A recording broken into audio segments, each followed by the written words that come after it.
How to recover permanently deleted text messages on Android. Hello everyone and welcome back to our channel.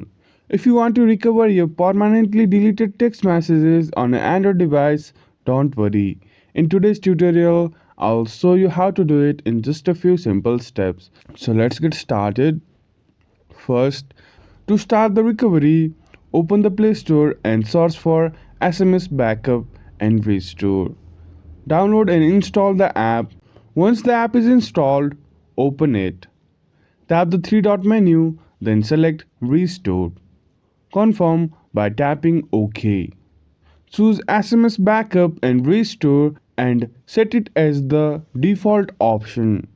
Wait a moment for the process to complete, then go back to your messaging app and tap on Set Default SMS App and select Messages, and again tap Set as Default. Now you can see that I have successfully recovered all the SMS messages I deleted earlier. If you have any questions, feel free to ask in the comment section below. Thank you for watching and we will see you again in the next video.